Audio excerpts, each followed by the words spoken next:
Thanks so much for joining me today. The topic that I want to talk about for this short video is one that I can guarantee that it's something that you've gone through part of your life, or you're going through now, or you've gone through on numerous occasions, and that is, what do we do with emotional hurt? So when something happens to us and we feel as if it's been overwhelming and the emotions that come alongside it are very painful, that's something that we want to move on from very quickly. But in actual fact, there are ways of looking at it from a different perspective that might be, I would say, more healthy.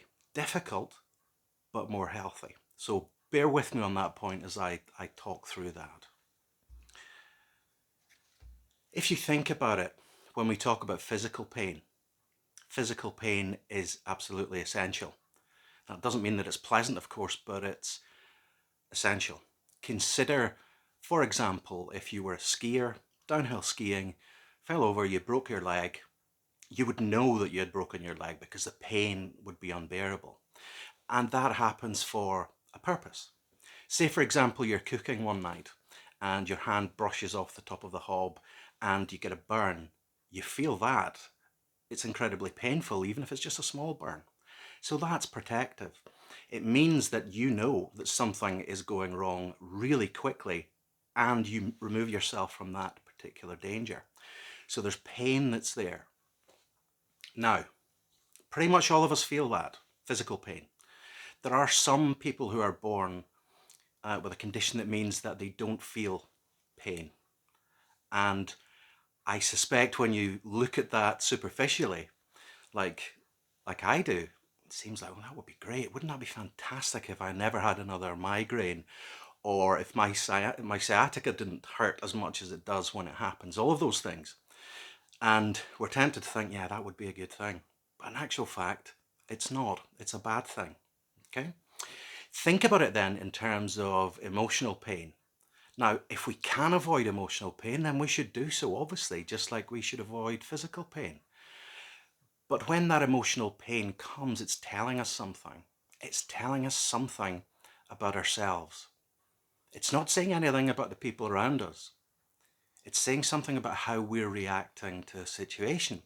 Now, if we look at that pain as something that we must push away constantly, get that out of our field of view, then that in and of itself can be detrimental to how we feel. So we spend so much time avoiding that pain that when it comes, it's just overwhelming and we can't deal with it.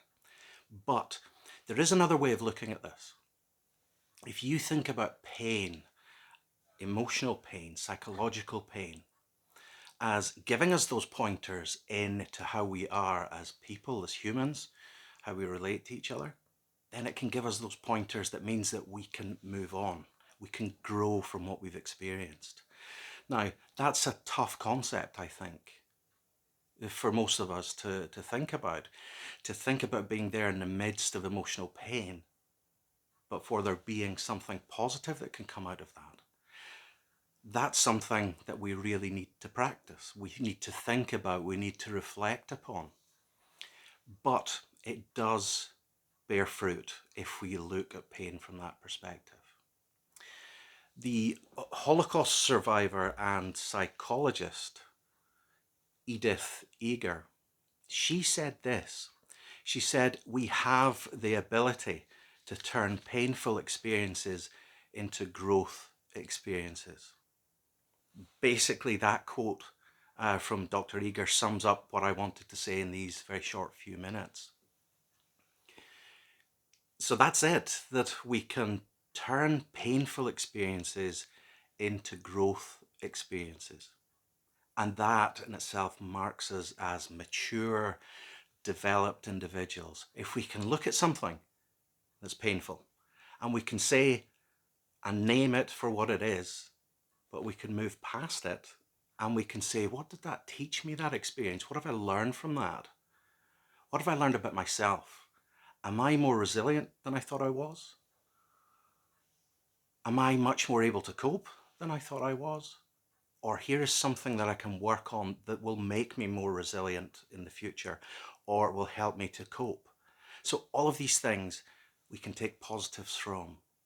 And that's really the message, as I say, of what I wanted to do this video about. Dr. Eger is very similar in some of the ways that she would look at things to Viktor Frankl, another Holocaust survivor, psychiatrist, in that seeing things from a different perspective, reversing our perspective on how we see ourselves in the world, can have a huge impact on how we feel ultimately, and how we go about life and how we interact with those around us and how we deal with the very difficult circumstances that we will, without a doubt, find ourselves in all throughout our lives, because that's what being human is all about. So I hope you've found this helpful.